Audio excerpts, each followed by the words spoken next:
इंदौर में कांग्रेस नेताओं के वायरल ऑडियो को लेकर अब सियासत गर्मा गई है। भाजपा नगर अध्यक्ष सुमित मिश्रा ने इस मामले पर बड़ा बयान दिया है। उन्होंने कांग्रेस के वरिष्ठ नेता दिग्विजय सिंह को सलाह दी है कि वो खुद जन सुनवाई में जाकर इस ऑडियो की शिकायत करें ताकि जांच के बाद दोषियों पर कार्रवाई हो सके। दरअसल इंदौर शहर कांग्रेस अध्यक्ष चिंटू चौकसे और पूर्व कांग्रेस अध्यक्ष सुरजीत सिंह का एक कथित ऑडियो सोशल मीडिया पर वायरल हो रहा है, जिसमें दोनों नेता दिग्विजय सिंह के इंदौर दौरे को लेकर चर्चा करते हुए सुने जा रहे हैं। बताया जा रहा है कि बातचीत में शीतला माता बाजार क्षेत्र के दौरे का भी जिक्र किया गया है। इसी को लेकर भाजपा नगर अध्यक्ष सुमित मिश्रा ने कहा कि मामला कांग्रेस का है, लेकिन दिग्विजय सिंह वरिष्ठ नेता है और उन्हें चाहिए कि वे खुद इस ऑडियो की शिकायत जनसुनवाई में दर्ज कराएं। मिश्रा ने कहा कि अगर जांच में कोई दोषी पाया जाता है तो अगर वह चाहेंगे तो उस पर सख्त कार्रवाई भी होगी। देखिए, कांग्रेस का आंतरिक विषय है वैसे, बट किंतु दिग्विजय सिंह जैसे वायुवृद्ध वरिष्ठ कांग्रेस नेता पर कांग्रेस के ही वर्तमान अध्यक्ष और कांग्रेस की गुटबाजी के तहत षड्यंत्र पूर्वक हटाए गए पूर्व अध्यक्ष चिंटू चौकसे और सुरजीत चड्डा के बीच जो भी वार्तालाप हुआ, कांग्रेस के नेता पहले भी कहते आए हैं कि बीजेपी के लोग कांग्रेस में स्लीपर सेल का काम करते हैं, किंतु अब कांग्रेस के प्रदेश प्रभारी ये बताएं कि वर्तमान अध्यक्ष हमारा स्लीपर सेल का काम कर रहा है या पूर्व अध्यक्ष, क्योंकि दो लोगों के बीच की वार्तालाप सार्वजनिक हुई है और जिस प्रकार की भाषा का उपयोग दिग्विजय सिंह जी जैसे वरिष्ठ कांग्रेस नेता के लिए किया गया है और फिर उसे सार्वजनिक करना, ये कांग्रेस की आंतरिक गुटबाजी की और साक्षात प्रमाण हम सामने प्रस्तुत करती है। इसके साथ ही अभी तक इस पर कोई कार्रवाई हुई नहीं है और कांग्रेस के नेता बीजेपी पर आरोप जरूर लगाते हैं, किंतु मैं कांग्रेस के नेताओं से एक बात और पूछना चाहता हूं कि अनवर डकैत उर्फ कादरी, इस पर जितने गंभीर आरोप लगे उसके बाद कांग्रेस चूंकि हमेशा गलत मानसिकता के लोगों को बढ़ावा देती आई है,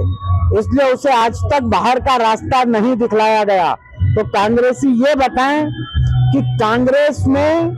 अनवर डकैत जैसे लोग किस स्लीपर सेल या किस आतंकवादी संगठन के लिए काम कर रहे हैं। और दिग्विजय सिंह जी से मैं आप सबके माध्यम से कहना चाहता हूं कि भले ही कांग्रेस ने कोई कार्रवाई नहीं की हो,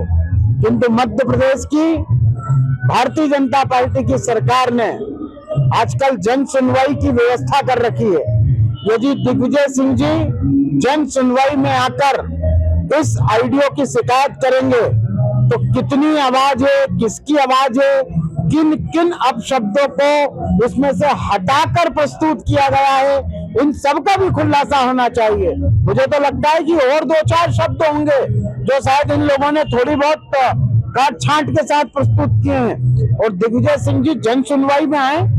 हमारी सरकार है, इस पूरे ऑडियो की जांच कराकर दिग्विजय सिंह को बताएंगे कि दोनों अध्यक्षों में कौन ने ज्यादा आपके लिए अपशब्द कहे, और यदि वे कहेंगे तो इन पर कानूनी कार्रवाई भी कराने का प्रयास करेंगे, किंतु पहले दिग्विजय सिंह को जन सुनवाई में इसकी शिकायत कर देना। मामले में जीतू पटवारी पूरे ऑडियो को लेकर क्या भूमिका और कैसे देखते हैं? अभी कोई जीतू पटवारी हमेशा गंभीर मुद्दों पर चुप रहते हैं। जीतू पटवारी ने पहले सुरजीत सिंह चड्डा को षड्यंत्र पूर्वक हटाया और फिर चिंटू चौकसे की नियुक्ति करी। अभी बीच में कांग्रेस एक छोटा मोटा आंदोलन कर रही थी, तो मैं कांग्रेस के कई कार्यकर्ताओं से उस आंदोलन के बाद मिला। वो उन्होंने आंदोलन किया था वोट छोड़ गद्दी छोड़ वाला, तो मेरे को कांग्रेस के नेता मिले। मैंने उन सबसे पूछा, मैंने कहा यार आप बहुत जोर जोर से नारा लगा रहे थे कि वोट छोड़ गद्दी छोड़, तो उन्होंने कहा कि हम ये इसलिए नारा लगा रहे हैं कि कांग्रेस के कार्यकर्ताओं ने वोट अमन बजाज को दिए थे और अध्यक्ष चिंटू चौकसे बन गया, तो हम तो जोर जोर से नारा लगा रहे हैं कि वोट छोड़, चिंटू गद्दी छोड़। तो ये नारा कांग्रेस अपने आप के लिए लगा रही है और जीतू पटवारी हर गंभीर मामले पर चुप हो जाते हैं। दिग्विजय सिंह जी उनके गुरु रहे हैं और ये समय उनका गुरु दक्षिणा देने का होना चाहिए, किंतु अभी कांग्रेस की गुटबाजी इतनी हावी है कि जीतू पटवारी को लगता है कि मैं प्रदेश का नेता बनकर घूमूं और दिग्विजय सिंह जी का बेटा वापिस राघवगढ़ चला जाए। तो इस प्रकार की गुटबाजी जब कांग्रेस में सर चढ़कर बोल रही हो तो जीतू पटवारी तो अनवर डकैत के ही पक्ष में खड़े रहेंगे और इन गालीबाज नेताओं का ही साथ देंगे, क्योंकि कांग्रेस का ये चाल और चरित्र और चेहरा रहा है। भाई साहब, लेकिन है ना, जो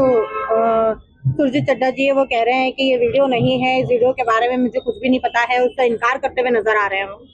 तो कांग्रेस को इसकी फोरेंसिक जांच करा लेनी चाहिए या सुरजीत चड्ढा को खुद जाके इसकी जांच कराना चाहिए कि आखिर ये ऑडियो में मेरी आवाज नहीं है, यह आवाज इन्हीं की है और ये शहर का बच्चा बच्चा इनकी आवाज पहचानता है। और सुरजीत चड्ढा जी और चिंटू चोकसे ने जिस प्रकार की अभद्र भाषा दिग्विजय सिंह के लिए उपयोग की, ये कांग्रेस का आंतरिक मामला है कि वे अपने नेता का कितना सम्मान करें और ना करें। किंतु कांग्रेस के वरिष्ठ नेता दिग्विजय सिंह को मेरी सलाह है कि वे जन सुनवाई में जाएं और इसकी शिकायत करें। हमारे यहाँ वरिष्ठों की शिकायत पर भी अमल होता है, उस पर कार्रवाई होती है। यदि वो शिकायत करेंगे तो हम इसकी फोरेंसिक जांच भी करा लेंगे, ऑडियो वीडियो की भी ठीक से जांच करा के किन शब्दों को काटा गया, किसको जोड़ा गया और कितने शब्द और इसमें से घटाए गए हैं, वे सबकी जांच हो जाएगी। तो दिग्विजय सिंह को तो उसमें जन सुनवाई में जाना चाहिए। वहीं सुमित मिश्रा ने कहा कि मैं दिग्विजय सिंह जी को सलाह देता हूं कि वह इस वायरल ऑडियो को लेकर जन सुनवाई में जाए और शिकायत दर्ज कराए ताकि जांच हो सके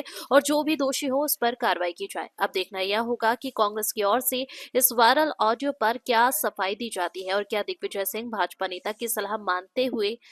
जन सुनवाई में पहुंचते हैं या नहीं।